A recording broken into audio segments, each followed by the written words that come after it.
Buenos días, ¿qué tal? ¿Cómo estáis? Bienvenidos al curso Fundamentos Epistemológicos del Psicoanálisis. Hoy estamos en la clase 8 del curso. Seguimos avanzando a los fundamentos epistemológicos. Hoy vamos a hablar de la escritura. La escritura, que es la base material de las ciencias. El otro día estuvimos hablando de la lectura, ¿no? Lectura como producción. Y veíamos cómo diferentes tipos de lectura producían cuestiones diferentes, ¿no? En función de cómo se leía la realidad. Pues hoy vamos a hablar de la escritura. Bueno, primero de todo, mi nombre es Virginia Baldomino, soy psicoanalista de la Escuela de Psicoanálisis Grupo Cero. Este curso está organizado por la Escuela de Psicoanálisis Grupo Cero y lo emitimos desde Alcalá de Henares, Madrid, España. Bien, entonces, sin escritura no hay posibilidad de materializar, de cristalizar las investigaciones, ¿no? Digamos que en todo proceso de investigación tendríamos una primera parte, ¿no? Que es de lectura,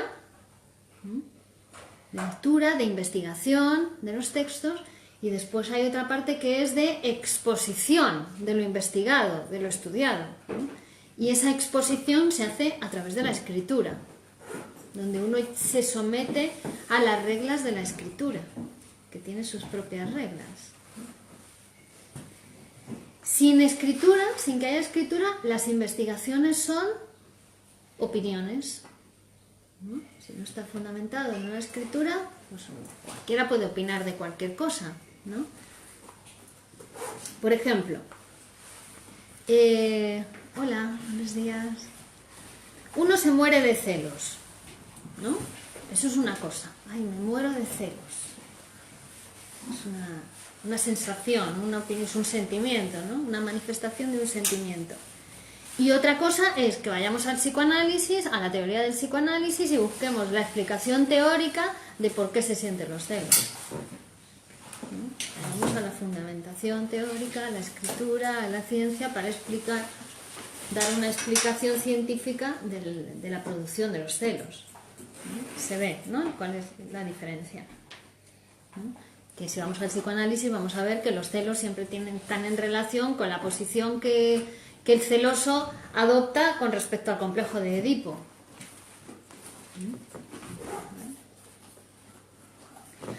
Hemos dicho varias veces a lo largo del curso que el psicoanálisis se va a producir por primera vez con una escritura también. ¿Cuál? La interpretación de los sueños. Exactamente. La interpretación de los sueños. Cuando Freud escribe la interpretación de los sueños, por primera vez se va a producir el psicoanálisis como ciencia, porque ahí es donde nace la teoría del inconsciente, donde Freud fundamenta científicamente, nace el concepto de inconsciente, ¿no? Ese nuevo concepto teórico que nos permite produce una ruptura, nos permite alejarnos de la experiencia sensible y dar explicación a los fenómenos psíquicos desde un concepto, desde una teoría. Pero también nace en la interpretación de los sueños el método, porque claro, Freud tiene que describir un nuevo método para poder, de alguna manera, aprehender el concepto teórico, ¿no? Eso que sobredetermina todo el concepto teórico. No existía un método, ¿no? para poder interpretar lo inconsciente, ¿no? Y ahí nace el método de interpretación-construcción, es el método del psicoanálisis, y también la técnica. La técnica, que es la asociación libre en transferencia, porque a ver, ¿cómo vamos a poder materializar de alguna manera, aprender, ¿no? Atrapar lo inconsciente? Se produce una nueva técnica y un nuevo método que vienen determinados por ese nuevo concepto teórico que había nacido, ¿vale? Esa es en la interpretación de los sueños, donde nace por primera vez la ciencia como psicoanálisis. Entonces, a partir de ese momento se va a abrir un nuevo continente científico, donde todo lo que ocurra va a ocurrir dentro de los límites del aparato psíquico ¿no? Digamos, el concepto de campo no es en cualquier lugar, es dentro de los límites del aparato psíquico. Toda ciencia tiene sus límites, ¿no? Y todo lo que ocurre dentro de esos límites del aparato psíquico va a estar sobredeterminado por el concepto inconsciente, si recordáis, ¿no? Cuando hablamos de la sobredeterminación. Es decir, que va a mantener el concepto inconsciente relaciones invariantes con todo el resto de conceptos o de nociones que integran la teoría del psicoanálisis. Entonces, hola, buenos días, nos andan por aquí, Kenais Farhat, Yandis Cadelín, Dulce María Olivas, Beni Lancu, Francisco Salio, Juan José Jiménez. Hola, buenos días. La interpretación de los sueños, a la vez, es una escritura que es producto de un trabajo, ¿no? También hemos visto en la clase de trabajo cómo hay un trabajo que es el trabajo teórico. También es un trabajo donde hace falta materia prima, ¿no?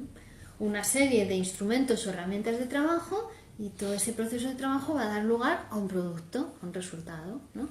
En el caso de la teoría del inconsciente, decíamos, había habido materia prima, que eran todos los textos escritos hasta el momento, pero también el discurso de las pacientes, de sus pacientes de Freud, pacientes histéricas, pacientes neuróticos obsesivos, ¿no? Que se alimenta de eso para poder, en combinación con los textos, en combinación con los textos que Freud había escrito antes de la interpretación de los sueños, los historiales sobre la histeria, el proyecto de una psicología para neurólogos, ¿no?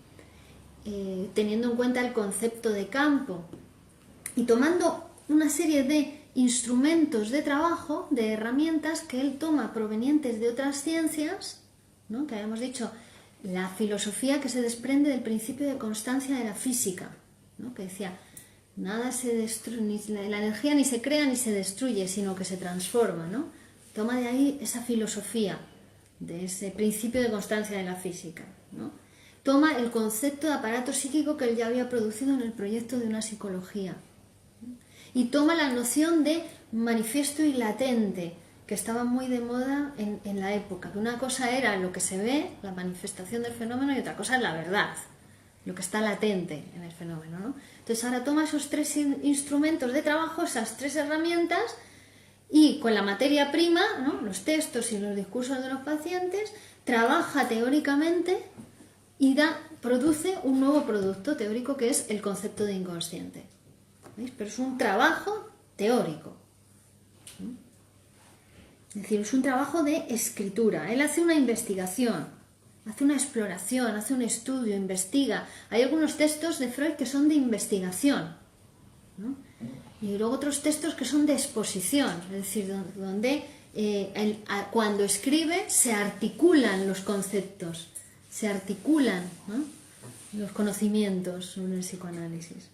Y se transmite. Y se transmiten, claro, porque ahí está, en la escritura está la transmisión también. Si no, quedaría ahí. Si no, se quedaría él con ese saber y no nos habría legado ese saber, ¿no? A través de la escritura es la transmisión. Entonces, la interpretación de los sueños es una escritura. No es un simple escrito, sino es una escritura. Porque en una escritura no solamente está lo que se dice, sino también está lo que no se dice, ¿no? Se ve también las ausencias, los supuestos, las carencias de la enunciación. En una escritura es más que un simple escrito.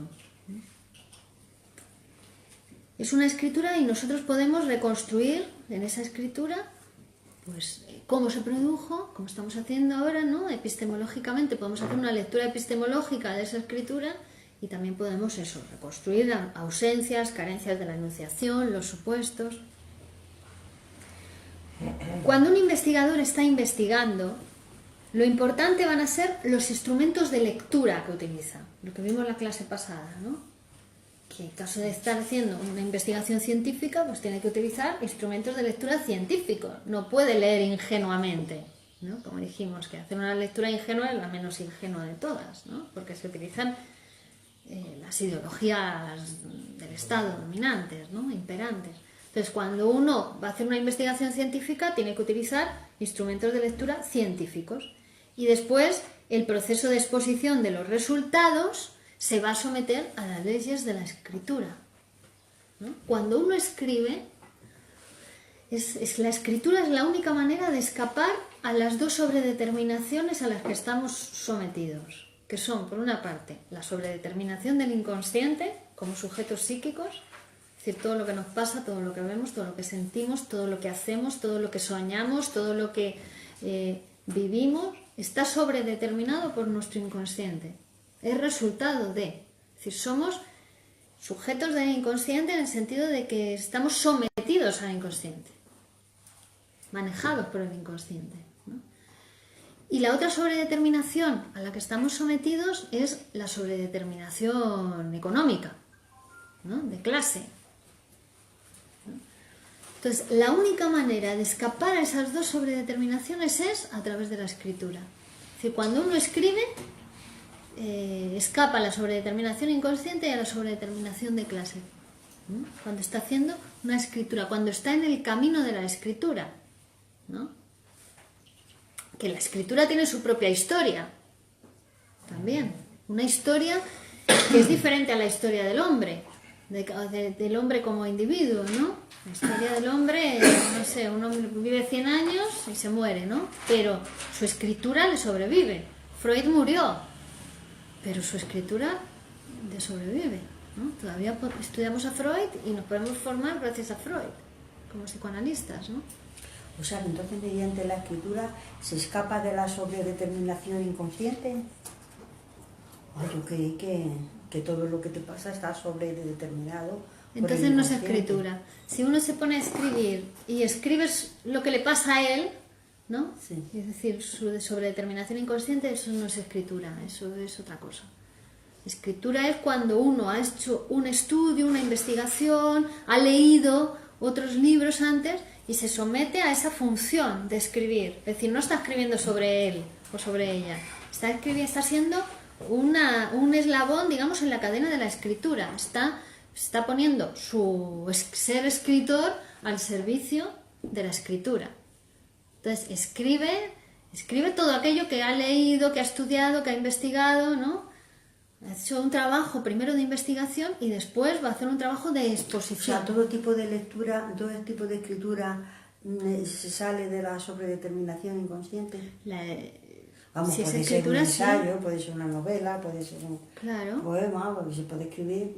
Claro. Ya no solamente biografía lo que no le pasa, sino escribir lo que libremente le apetezca, ¿no? Claro, es que ahí es la cuestión. Libre no es libre la escritura. Está sometida a una... Pero está sobredeterminada por las leyes de la escritura. No por las leyes del inconsciente. No. Si es escritura... Qué curioso, no claro, entiendo yo eso mucho. Claro. Por ejemplo, los poetas, cuando decimos la poesía es la verdadera historia de los pueblos, ¿no? Uh-huh. Los poetas no hablan de sí mismos, hablan del hombre, claro, del ser humano, ¿no? Pero eso sale de él, con lo cual dice mucho de él también. No, sale de todo lo que ha leído, de todo lo que ha... Y de lo que vive y cómo lo interpreta y cómo lo siente, que también es de él interiormente. No, eso no es la poesía, no es la poesía. Por eso, claro, se confunde muchas veces y hay muchos prejuicios sobre la poesía, porque se piensa que la poesía son versitos que uno hace sobre cómo se siente o lo que ve, y no. Otra cosa es que el poeta puede escribir de cualquier cosa, ¿no? Sale a la calle, se cruza con un mendigo y te escribe un poema sobre eso, pero no es su opinión, es todos los miles de poetas que ha leído antes, ¿no? Y ahora él, con todo eso que le ha aprendido de otros poetas, ahora escribe un poema a partir de eso que es un resto, es como el sueño, que toma un resto diurno y hace un sueño. El poeta toma cualquier percepción de la realidad, cualquier hecho, cualquier noticia, o te escribe de la mano, del pie, de cualquier cosa, pero te escribe un poema que le sirve a toda la humanidad, ¿no? ¿Entiendes esto? Y con la escritura científica pasa lo mismo.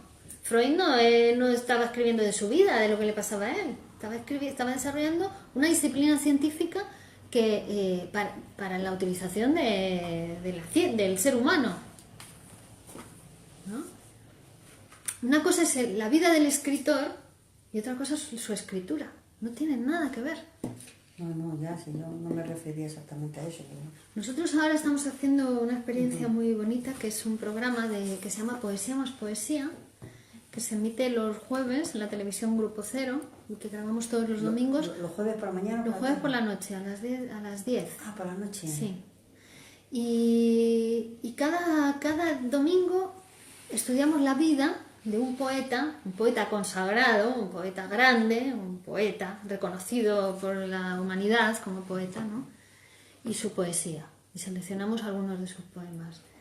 Y ahí se ve una cosa de la vida del poeta y no tiene absolutamente nada que ver con su poesía, ¿no? Ni con su función como poeta, ¿no? No tiene nada que ver.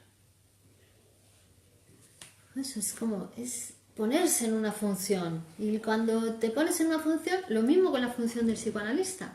Cuando el psicoanalista está en función, no es una persona, es una escucha. Fíjate, yo siempre hago pensado siempre que cuando uno produce algo, tiene gran parte de esa persona. Cuando uno produce arte, tiene gran parte Pues de es su al persona. O cuando contrario. escribe, sea dependiendo de cualquier tipo de... Es al contrario.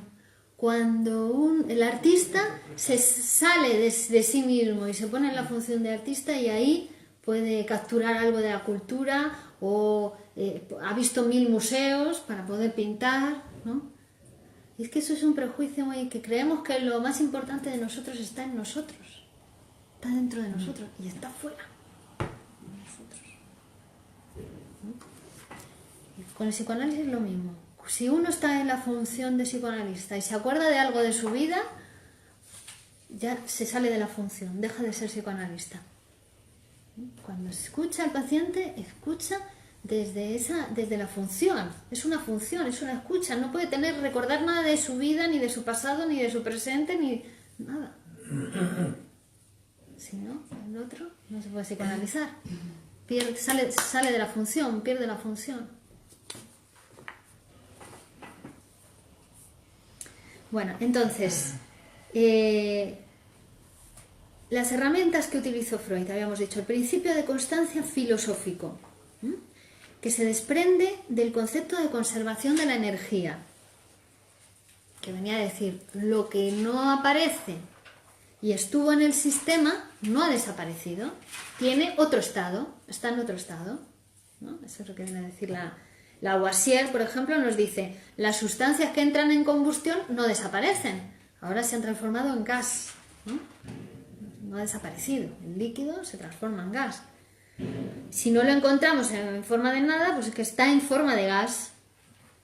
Pues el psicoanálisis es así también, hay una situación de intercambio dentro de un sistema. Nada se pierde, todo se transforma en el aparato psíquico también, ¿no? Puede pasar de un sistema a otro o cambiar de estado, ¿no?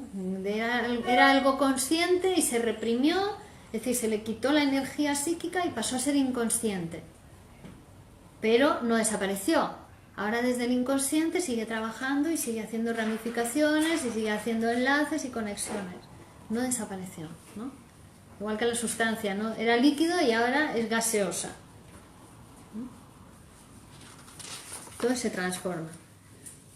También tomo la noción filosófica de latente y manifiesto, como ya hemos dicho, que una cosa es lo aparente y otra cosa es la verdad de los fenómenos, ¿no? Y el concepto de aparato psíquico. Entonces, con estos elementos, con estos instrumentos, trabaja la materia prima, el discurso onírico y produce la interpretación de los sueños. El texto, la escritura de la interpretación de los sueños. ¿Veis? Es un trabajo, es un proceso de trabajo. A su vez, la interpretación de los sueños va a producir efectos de conocimiento, ¿no? El concepto de inconsciente e instrumentos y materia prima, porque la interpretación de los sueños ahora puede entrar en otro proceso de trabajo como materia prima. El texto, ¿no? Tú te lees la interpretación de los sueños, te la estudias, te lo estudias con otros textos de Freud y después te pones a escribir. Ya verás como lo que sale no tiene nada que ver contigo, ¿no? Es como el carpintero. Toma la madera, toma el martillo, la sierra, los clavos, se pone a trabajar con la madera y produce una mesa, que no tiene nada que ver, ni la materia prima, ni los instrumentos, ni el producto final tiene nada que ver con la persona del carpintero, no se parecen nada. Si el carpintero hiciera una mesa que se pareciera a él, lo encerrábamos en el manicomio, ¿no? ¿Veis? Es un proceso de trabajo. Lo mismo con el trabajo teórico o con la escritura. Es un proceso de trabajo y el resultado final nada va a tener que ver con el escritor. No se va a parecer en nada al escritor. Entonces, la interpretación de los sueños puede entrar en otro proceso de trabajo como materia prima o puede también entrar en otro proceso de trabajo como instrumento de trabajo, ¿no? Porque también vimos que cuando hacemos el trabajo práctico técnico de la clínica, el trabajo de la clínica con el paciente, ahí vamos a tomar la interpretación de los sueños como instrumento de trabajo, ¿no? Llega el paciente fulano de tal, habla libremente, asocia libremente, eso va a ser materia prima. Y ahora vamos con la interpretación de los sueños, ¿no? Nuestra formación teórica como psicoanalistas, ¿no? La tenemos incorporada, después de mucho estudiar la interpretación de los sueños, la incorporamos inconscientemente, ¿no? Pero eso no es un acto de magia, es un acto de estudio, trabajo, psicoanálisis personal, supervisión de casos, ¿no? Todo eso se hace al psicoanalista. Entonces ahora con esos instrumentos de trabajo podemos interpretar el deseo inconsciente de fulano de tal. ¿Veis? Entonces ahí ha entrado la interpretación de los sueños como instrumento de trabajo.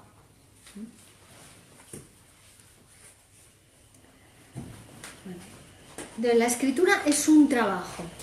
Es un trabajo. Y esto ha costado mucho aceptarlo, incluso a los intelectuales, porque se pensaba que la escritura era, pues que viene por inspiración, ¿no? O que son las musas de la escritura, que te inspiran, o que de golpe te viene el deseo de escribir y te pones a escribir. Pues no. No. Señores, señoras, escribir es un trabajo. Hay que tener materia prima, leer la materia prima, y si te lees 2 o 3 textos y después te pones frente a la página en blanco, escribes, ¿no? Te pones frente a la página en blanco, toleras la incertidumbre de tener la página en blanco delante y dejarte escribir, pero previamente teniendo materia prima para hacer ese trabajo, ¿no? Y entonces va a producir un resultado, un producto, ¿vale? Claro, esto a veces no gusta mucho decir que la escritura es un trabajo, porque esos intelectuales que estaban en posición como de una especie de pedestal, ¿no? Es que las musas les eligen a ellos para inspirarles a ellos, ¿no? Tienen como cierto secreto, porque es develar el secreto, decir que la escritura es un trabajo, que cualquiera puede escribir, se hace el trabajo de, bueno, pues buscar, empaparse con la lectura, materia prima y luego ponerse a escribir, ¿no? Que es algo que cualquiera puede hacer. Es un producto de un trabajo, hay que animarse a hacer ese trabajo, ¿no?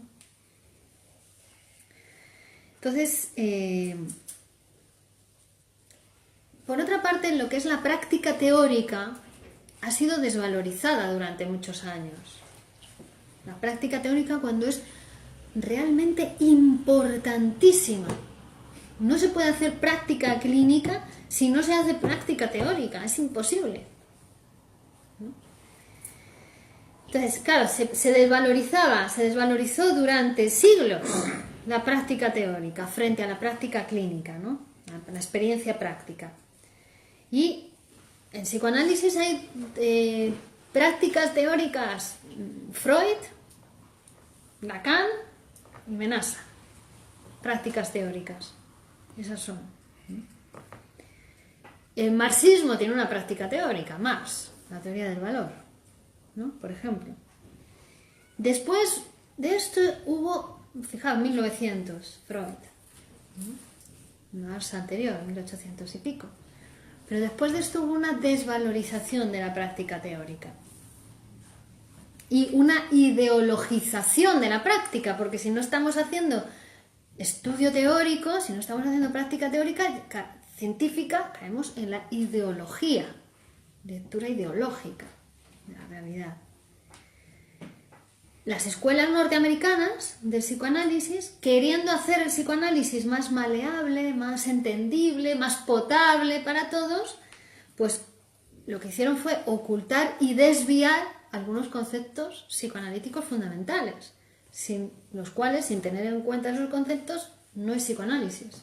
Ya te has desviado del psicoanálisis. Ya es otra cosa, pero psicoanálisis no. En España, la práctica teórica del psicoanálisis es reciente. No que no hubiese práctica del psicoanálisis, es que se dejó de hacer práctica teórica del psicoanálisis. ¿Vale? Y claro, eso llevó a grandes confusiones que invadieron los gabinetes de psicología y las instituciones psicoanalíticas. Por ejemplo, pensar que el inconsciente hay que buscarlo en alguna profundidad del sujeto, ¿no? O que lo que la transferencia es lo que el paciente dice que le pasa con el analista. O hacer una evaluación del psicoanalizando teniendo en cuenta su realidad cotidiana, su vida. ¿Ves? Todo eso son desviaciones, son confusiones. Cuando está ausente la práctica teórica, si no se hace práctica teórica, es decir, estudio, escritura, investigación, escritura, pues ¿qué pasa? Se abandona el psicoanálisis del psicoanalista. Y si no hay psicoanálisis del psicoanalista, no hay psicoanálisis del psicoanalizando. El psicoanalista es el primero que tiene que estar en psicoanálisis. Perdón.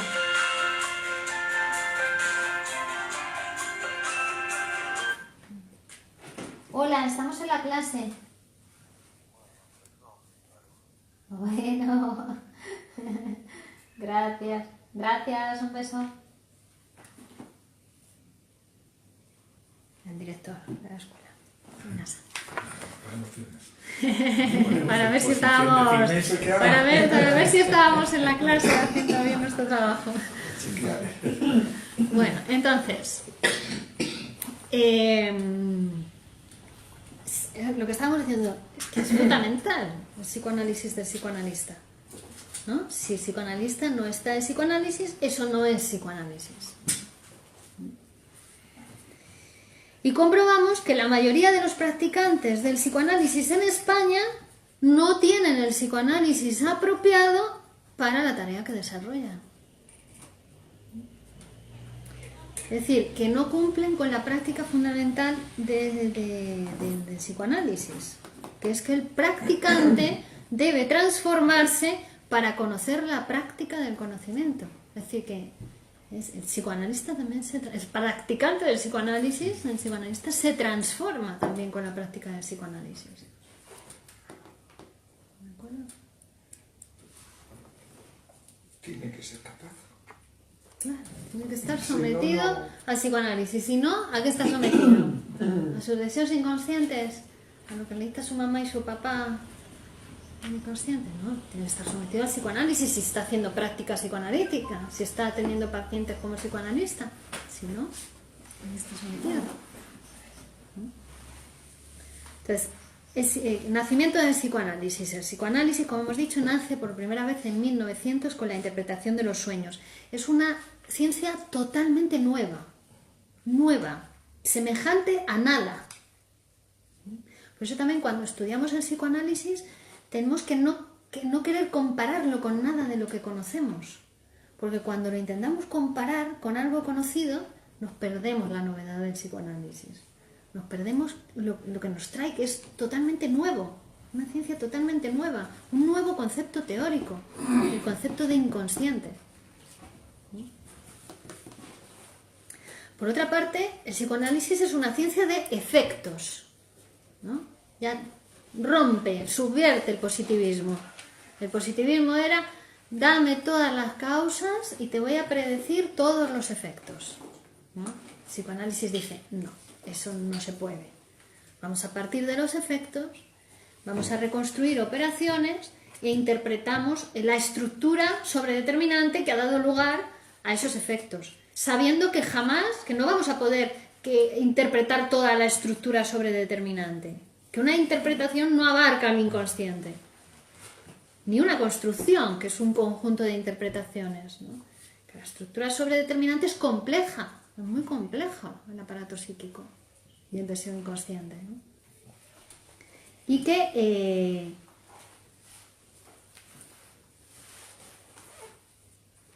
eso, que es imposible, ¿no? Entonces, por ejemplo, un síntoma se puede transformar, ¿no? Con el psicoanálisis, se puede transformar en otra cosa.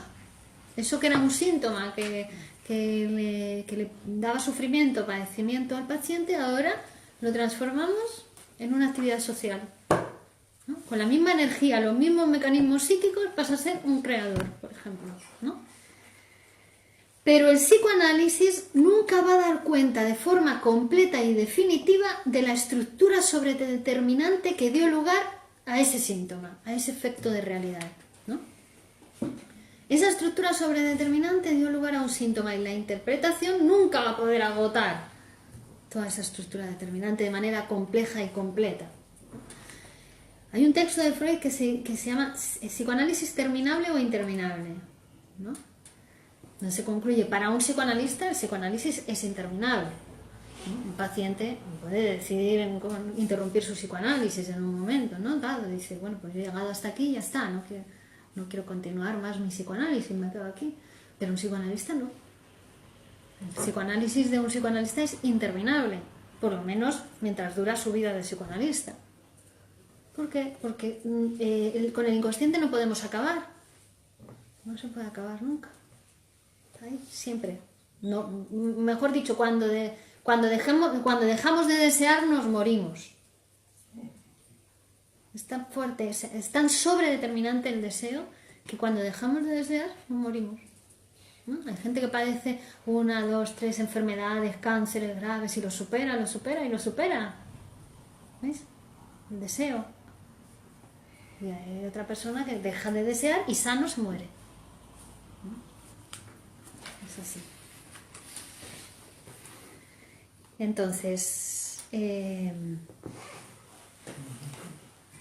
función de qué lectura hagamos, que fue la clase pasada que vimos, la lectura ingenua, la lectura científica, la lectura estructural o lingüística, la lectura psicoanalítica, ¿no? Estamos viendo. Bueno, y la lectura epistemológica. En función de qué lectura hago, pues voy a escribir un texto o voy a escribir otro texto, en función de la lectura que yo estoy haciendo, ¿no? Por ejemplo, si utilizo la lectura del positivismo lógico, que también tiene su epistemología, el positivismo, ¿no? Bueno, pues si hago una lectura siguiendo la epistemología del positivismo lógico, pues entonces utilizo como medida el tiempo del reloj, un tiempo que va del pasado hacia el futuro. En el pasado se producen hechos fundamentales que van a dar cuenta del presente y en el presente, ¿no? Desde el presente se forjará el porvenir y leo las causas que producen los efectos. Fue en el pasado que, ¿no? O si pasa esto en el pasado, va a pasar esto en el futuro. Eso es el positivismo lógico, ¿no? Cuyo máximo exponente es Laplace. La vida del hombre es lineal. Bueno, pues si leemos así, pues vamos a tener una escritura de acuerdo con esa lectura que hemos hecho, ¿vale? Ahora, si utilizo la epistemología de las ciencias conjeturales, dentro de las cuales se encuentra el psicoanálisis, pues entonces leo con el tiempo de la recurrencia, con el après-coup, ¿no? Ya no es puedo predecir desde el presente, voy a predecir lo que va a pasar en el futuro. No es que esto se puede predecir, el comportamiento futuro.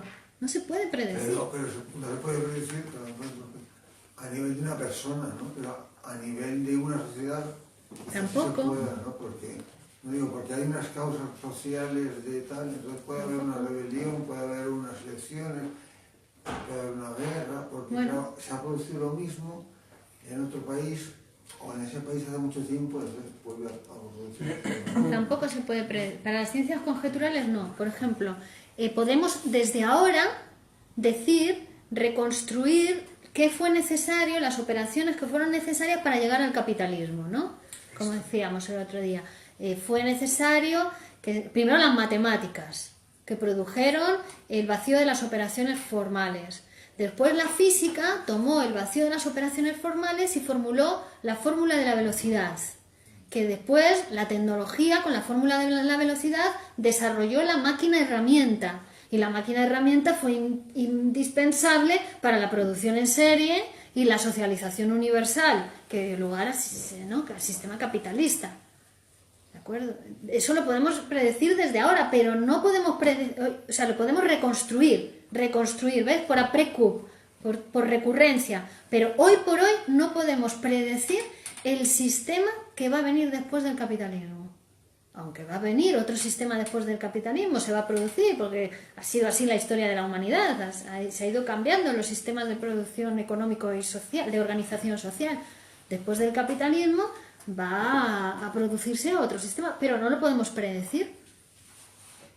No sabemos. O sea, que mirando hacia atrás no se puede ver lo que va a pasar para... Así es como funciona la conciencia. Así es como hacemos en la conciencia. Tomamos experiencias de nuestro pasado, dice Freud. Ahora que estamos en el seminario Sigmund Freud, estamos estudiando El porvenir de una ilusión, que es un texto maravilloso que os recomiendo a todos, ¿no? Y dice, el hombre vive como ciego a su presente. O sea, no puede... Como vivimos en ilusiones, ¿no? En la percepción de los sentidos, lo que nos dicta nuestra mirada, nuestro oído, nuestros sentimientos, vivimos como ciegos, no podemos salir de ahí, de nuestra propia alambrada, ¿no?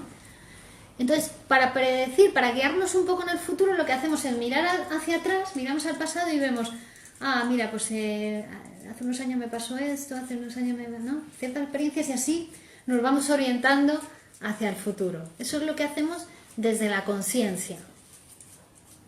Desde la conciencia. Eso es lo que hace la lectura positivista, ¿no? Pero las ciencias conjeturales te dicen que no se puede predecir. No se puede predecir porque, en concreto en el psicoanálisis, no puedes predecir el comportamiento de un paciente, ni cómo va a avanzar en su tratamiento, porque ya solamente pensarlo así le estás reteniendo, le estás dificultando la transformación. Cada vez que llega el paciente por la puerta es una persona nueva y no sabemos quién viene ese día. Puede haberse transformado completamente del que vino el día anterior. Puede haber transformado completamente su discurso, que es la transformación que nos interesa al psicoanálisis, ¿no? La psíquica. No vamos detrás a su vida real a investigar ni a ver si es verdad lo que nos ha dicho o no nos ha dicho. No nos interesa su vida real, lo que nos interesa es su vida psíquica. Y se puede transformar completamente, no podemos predecir.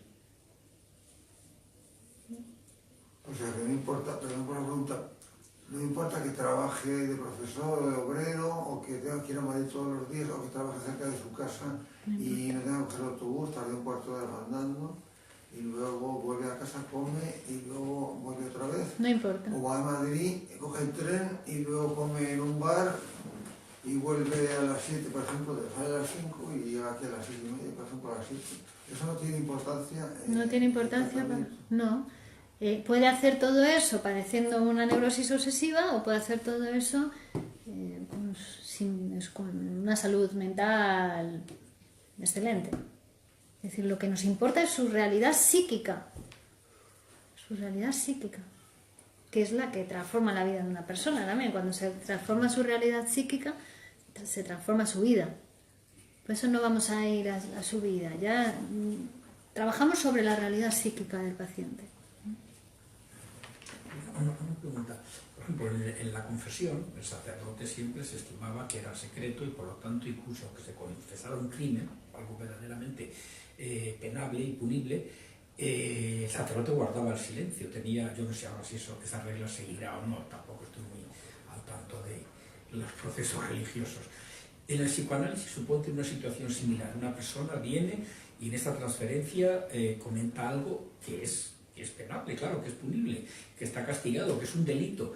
El psicoanalista tiene que guardar el secreto de esa, digamos, confesión. Por supuesto. Sí, o sea, se mantiene también ese criterio. Es totalmente confidencial la sesión del paciente. Además, se confiesan tantos crímenes Claro, que eso no me refiero, necesariamente realizados en la realidad, sino Claro, es que fantaseados o deseados. confesiones que no estén sujetas al Código Penal, claro, que esto es otra cosa distinta. No, aunque fuera así. Ya. No, es absolutamente confidencial la sesión del paciente. Es ética profesional, al fin y al cabo, ¿no? Sí, ética, sí.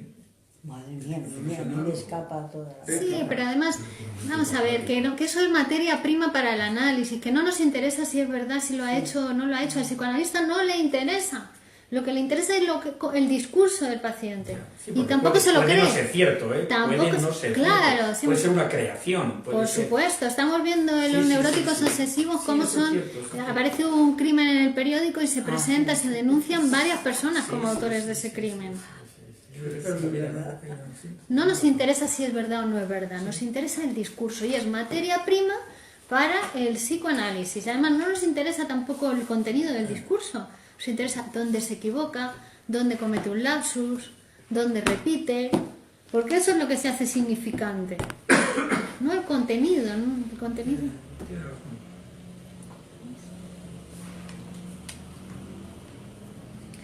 Entonces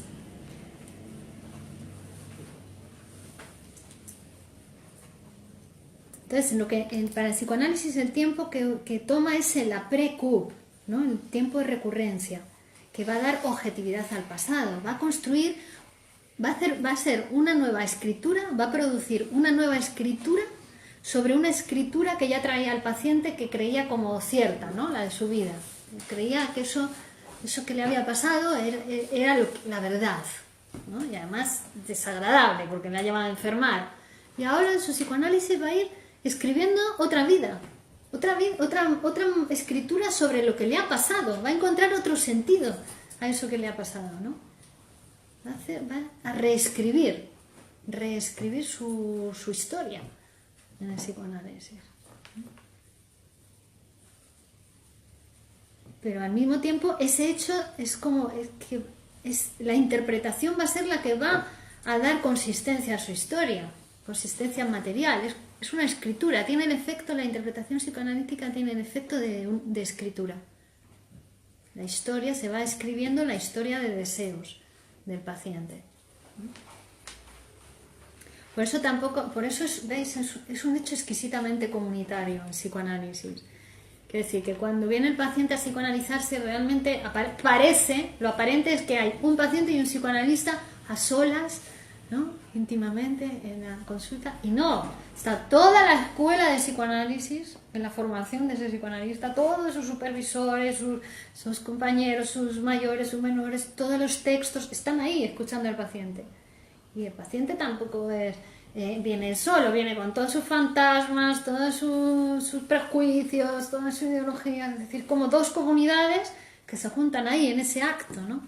Es un hecho exquisitamente comunitario. El psicoanalista no es una persona, está ocupando una función en esa máquina compleja que es el psicoanálisis.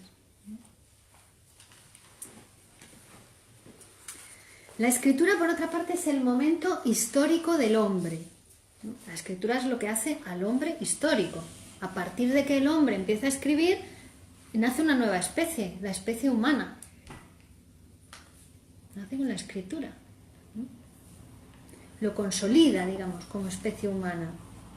Como cuando nació el símbolo matemático que vimos, ¿no? Que cuando nace el símbolo matemático es el primer símbolo con el que el humano, el hombre, se relaciona diferente a Dios. Hasta que nace el símbolo matemático, el único símbolo con el que se relacionaba el hombre era con Dios, y además de una manera imaginaria, ¿no?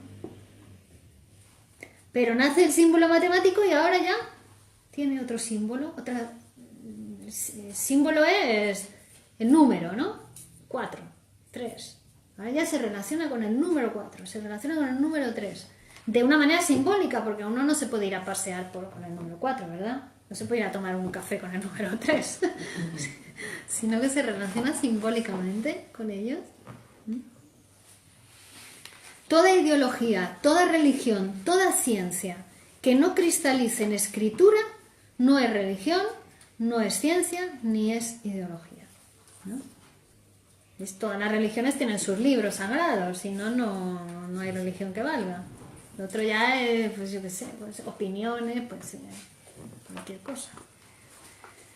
Entonces tenemos dos procesos en la teoría científica, ¿no? Primero, proceso de investigación, que va a depender de los instrumentos de lectura que utilicemos, de las nociones o conceptos que maneje el investigador, de su personalidad, de las tendencias ideológicas impuestas por los sistemas sociales. ¿Ves? Ahí sí que puede influir la personalidad del investigador o las tendencias o su ideología, ¿no? Cuando hace la lectura. Y incluso puede haber la sobredeterminación inconsciente, ¿no? Pero igual que lo hace haciendo la lectura, lo puede hacer también haciendo la escritura. No, ahí en el proceso de disposición de lo investigado, el sujeto se tiene que someter a las leyes de la escritura, ¿no? Es decir, depende de otro sistema, la escritura, que tiene una historia particular, que no es ni la del sujeto social ni la del sujeto psíquico, ya es la historia de la escritura, que sobrevive a cualquier hombre, a cualquier sujeto, ¿no? Que tiene su propia historia, la escritura, que es la historia de la humanidad. La escritura nos permite descentrarnos, salirnos de la realidad humana, ¿no? Entrar en la realidad de la escritura. Es otra realidad. Es decir, hay una producción humana que escapa a la percepción humana, y eso es el concepto científico. El concepto científico nos aleja de la percepción. La teoría copernicana nos alejó de esa percepción que teníamos con los sentidos de que el Sol giraba alrededor de la Tierra. Vino la teoría copernicana y nos dijo: Neolar, están todos ustedes equivocados. Entonces nos descentró de nuestra percepción sensorial. Pero todo concepto científico que nace precisamente nos separa de eso que a nosotros nos parece tan evidente, tan real, pero si lo estoy viendo con mis propios ojos, ¿cómo no va a ser? ¿No? Si yo veo con mis ojos que la sangre es roja, bueno, pero ahora viene la visión científica y te dice: sí, pero la sangre está compuesta de tal componente, está, no sé qué, no sé cuánto, está, no sé qué, y además dentro de esto hay todavía moléculas más ínfimas y más pequeñas. O sea, la ciencia descompone, ¿no? Descentra. El concepto científico es incorpóreo y suprasensible. Suprasensible, está por encima de la percepción sensible el concepto científico, y es incorpóreo. No está aquí el número 4. No tiene cuerpo, pero es suprasensible. Ha sido producido con un trabajo teórico, el concepto, utilizando instrumentos teóricos sobre una materia prima teórica.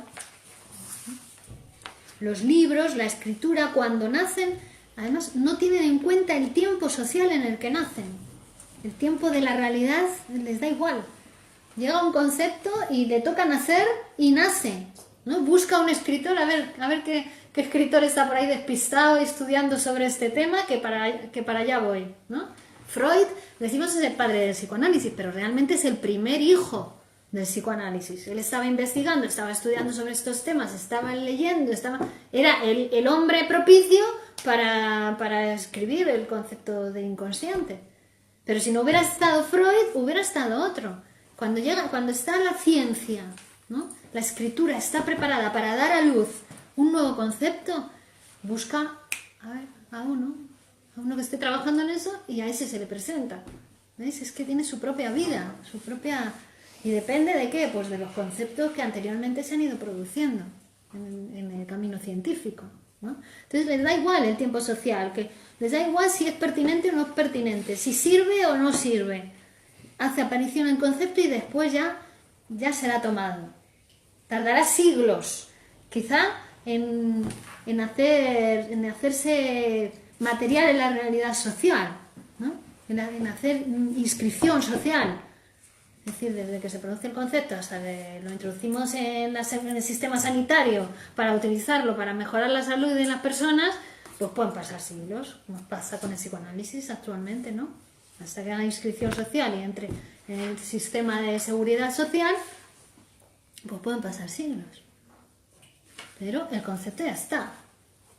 La ciencia está.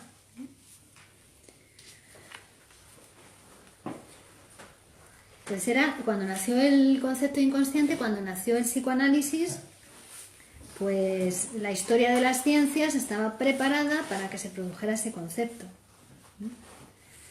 Sin la producción, como hemos dicho, de número matemático no hubiera sido posible la fórmula de la velocidad. Sin la fórmula de la velocidad no hubiera sido posible el desarrollo de la máquina herramienta. Y sin la máquina herramienta, pues no hubiera sido posible la socialización universal ni el capitalismo. Y ahí, en la sociedad capitalista, es en ese proceso de socialización universal, con sus errores, por supuesto, ahí nacen la teoría del valor y la teoría del inconsciente. Ya nacen ahí, dentro del sistema capitalista de producción y dentro de la socialización universal, ¿no? La lingüística también, son las tres ciencias conjeturales: teoría del valor, la lingüística y la teoría del inconsciente. Que nacen ahí dentro del sistema, pero están destinadas a producir transformaciones dentro del sistema, las tres, ¿no?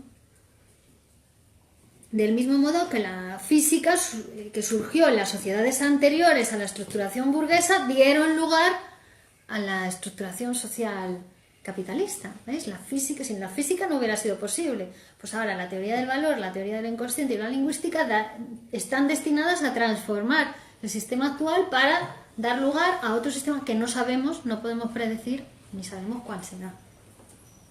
Hasta que no se produzca no lo vamos a saber.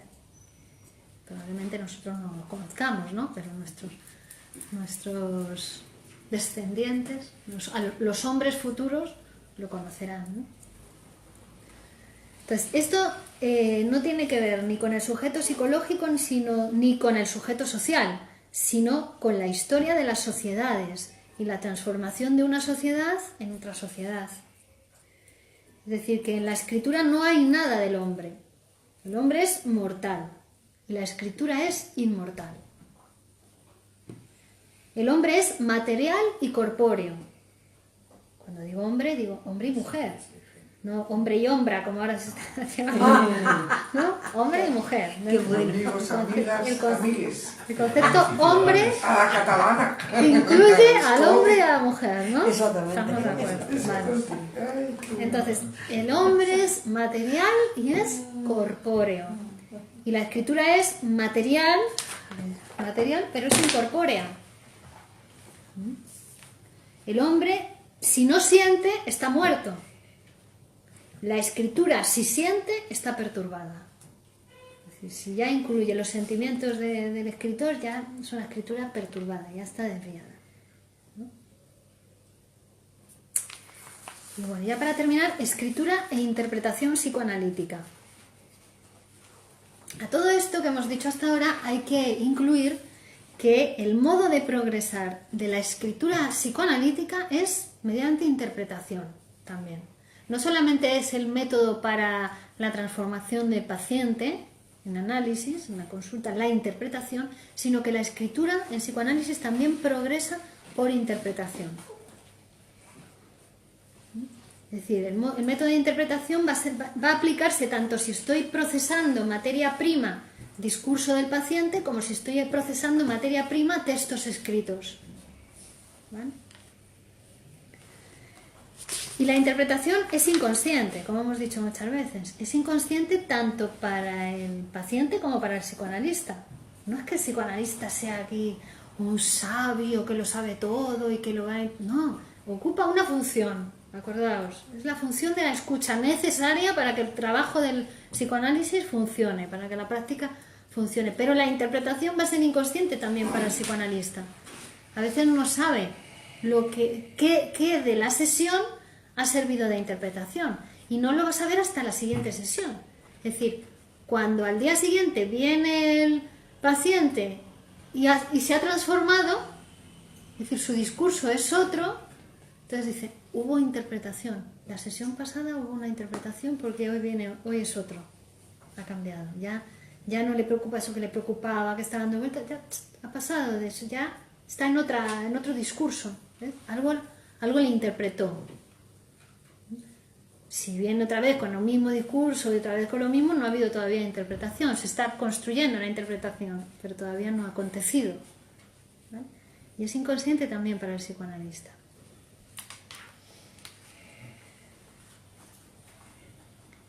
Bueno, y luego nada, para terminar, una cosa con respecto a la mujer, ¿no? Porque fijaos que la mujer, se dice en psicoanálisis que la escritura tiene en posición femenina, tanto si escribe un hombre como si escribe una mujer, es en posición femenina, en el sentido de que es en una pasividad activa, no se tiene ¿no? La lectura, la investigación sería más actividad, pero cuando te pones a escribir frente a la página en blanco, tolerar esa incertidumbre y dejarte llevar por todo aquello que has leído, todo lo que te ha penetrado, ¿no? Y ya dejarte llevar, ¿ves? Es una posición pasiva, pasiva femenina, tanto en un hombre como en una mujer. Sin embargo, para la mujer ha estado mucho más reprimida la escritura o la posición femenina a lo largo de también la lectura, ¿no? A lo largo de la historia. Entonces, el hombre siempre, es como si ella hubiera estado siempre sentada viendo cómo el hombre producía la escritura que da lugar a la sociedad y que da lugar a las transformaciones sociales y que también le afectan a ella, ¿no? Entonces era como que él producía la historia, escribía a partir de lo que ella le decía también, ¿no? A partir de lo que ella decía y el hombre escribía, más bien. Porque ella es portadora de un saber que sin saberlo dice, ¿no? Dice sin saber que lo dice. La mujer es portadora de un saber, pero el hombre ha sido el que tradicionalmente históricamente ha ocupado la posición de escribir la historia, ¿no? Y se dice que la mujer no escribe por el mismo motivo por el que no habla, ¿no? Que si habla y escribe se acabó el enigma. Ella es enigmática, es el continente negro, dice Lacan, el continente desconocido de la mujer. Entonces ella piensa que si habla y escribe se acabó ya lo desconocido, devela el enigma, ¿no? Pero claro, claro, sin enigma, pues tendría que hacer la revolución, porque se vería el sometimiento que la mujer sufre o padece desde siglos y siglos y siglos, ¿no? Entonces, el psicoanálisis va a ser el primero que le va a exigir a la mujer hablar en psicoanálisis. Es decir, antes la mujer no hablaba directamente y ahora el psicoanálisis le va a tumbar en el diván y va a decir, hable, todo lo que se le ocurra, todo lo que quiera, ¿no? Eso va a ser Freud, pero luego el grupo cero en concreto exige a la mujer escribir, no solo hablar, sino escribir. Todos los psicoanalistas estamos obligados a escribir nuestra práctica teórica, a dar cuenta de cómo nos ha sido transmitido a nosotros el psicoanálisis, dar cuenta con nuestros libros, a nuestra escritura a la vez, de cómo nos ha sido transmitido, ¿no? Entonces el psicoanálisis le obligó a la mujer a hacer eso que le estaba prohibido, que era hablar, y el grupo cero nos obliga a las mujeres psicoanalistas a hacer eso que nos estaba prohibido, que es escribir, ¿no? Poesía, psicoanálisis, novela, cada uno quiera escribir. Y la escritura es un acto de amor también, es un acto de generosidad, ¿no? Si no vas a hacer un trabajo para dárselo a personas que no vas a conocer, probablemente tú mueras y tu escritura le va a servir al hombre futuro, ¿no? Ese es un acto de amor, como el que hizo Freud. Ahora nosotros nos estamos beneficiando de eso, que es de ese trabajo que él hizo, ¿no? Y no escribimos en la actualidad para modificar la vida actual, ¿no?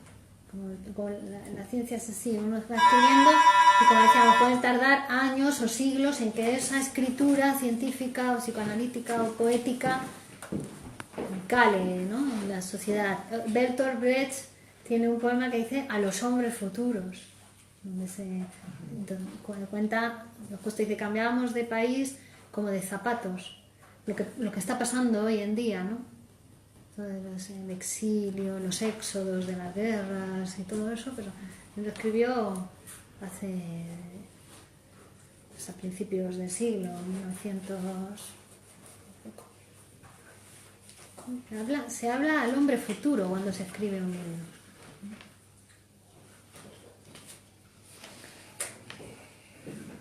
Bueno, la escritura desrealiza tanto como cualquier frase que una mujer produzca en su seno familiar.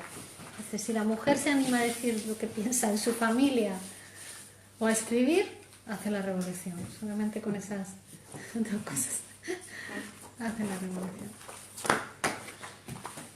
Bueno, Oye, perdón, se ha quedado en rojo el botoncito Vale. de abrir la puerta.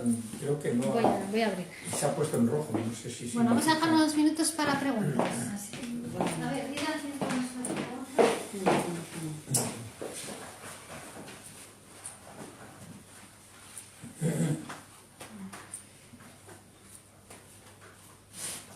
Hola.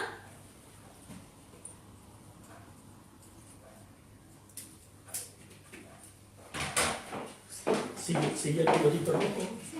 ¿Se la batería o algo? Vale, está la batería. Ah. Bueno, preguntas. Es que estoy muy descuadrada, ¿eh? Estás descuadrada. Muy bien, lo hemos conseguido. Descuadrar a Margarita. Bien. ¿Qué hace pensar? ¿Qué hace pensar? No, es que me estoy muy porque no lo entiendo. Pero Bueno, no quieras entender, porque no quieras comparar con nada conocido porque perdemos la novedad ahí. Más bien transformarte tú para acceder a lo nuevo. ¿Vale?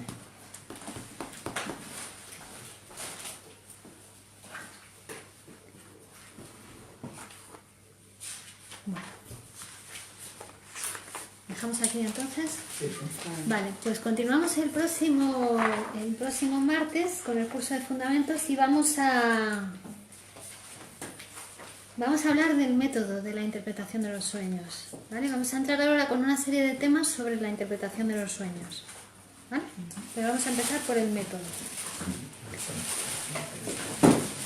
Bueno, muy bien, gracias a todos. Gracias. Hasta luego.